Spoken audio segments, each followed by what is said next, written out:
नमस्कार, सार्वमंथन न्यूज महाराष्ट्रमध्ये आपलं स्वागत. पाहुयात आजची सविस्तर बातमी. सर, आमदारांना 10 महिन्यापासून निधी मिळत नाही. कुठेतरी मंत्री भरत गोगावले पुन्हा नाराज झाले. एक आहे तुम्हाला खरंच उद्योग नाही काही. भरत गोगावलेंनी स्वतः त्या ठिकाणी सांगितलं आज ते कॅबिनेटला का. आज कॅबिनेटला अनेक मान्यवर जवळपास 7 जण कॅबिनेटला नव्हते. आज पहिल्यांदा 10:30ला कॅबिनेट घेण्यात आली. काही जणांना दिल्लीमध्ये होते, काही जणांना वेगळे कार्यक्रम होते किंवा काम होतं, तिथं त्यांना जाणं क्रमप्राप्त होतं आणि त्यांनी सांगितलंय की आम्ही सगळेजण एकोप्याने महायुतीचं सरकार चालवतोय. युती ह्याबद्दलचा निर्णय मी पुन्हा पत्रकार मित्रांना सांगेन. तुम्ही वेगवेगळ्या लोकांना विचारण्यापेक्षा हा सर्वस्वी अधिकार कुठल्या जिल्ह्याला कोण पालकमंत्री द्यायचं, कुणाला कुठली मंत्रिपदं द्यायची, कुणाला मंत्रिमंडळात घ्यायचं, हा घटनेने कायद्याने संविधानाने त्या राज्याच्या मुख्यमंत्र्यांना अधिकार दिलेला आहे.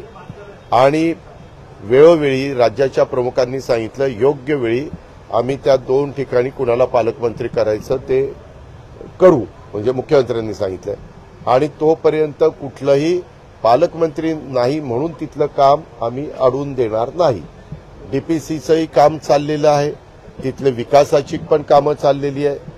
मुख्यमंत्र्यांचा 100 दिवसाच्या कार्यक्रमामध्ये आढावा घेतला जातो, त्याच्यात पण वेगवेगळ्या महत्वाची प्रकल्पाची कामं चालली. आता दुसऱ्या टप्प्यात 150 दिवसाचा कार्यक्रम दिलेला आहे, त्याच्यामध्ये पण कामं होतील.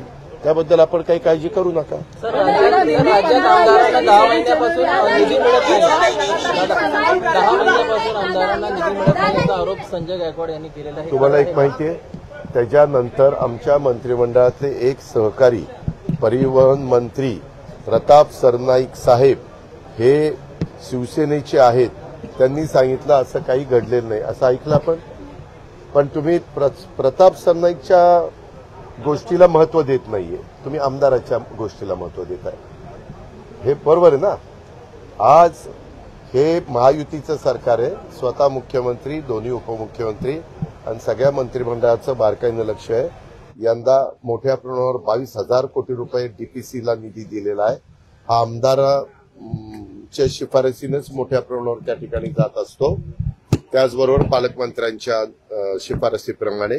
आणि बाकीचे पण आपण जे काही 7,20 कोटीचा पहिला अर्थसंकल्प सादर केला आणि त्याच्यानंतर जवळपास 57-58 हजार कोटीचा केला.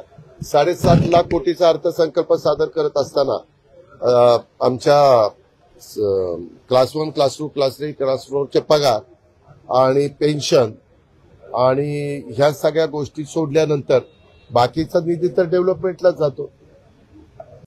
सार्वमंथन न्यूज महाराष्ट्राला लाईक करा, शेअर करा, सबस्क्राईब करा.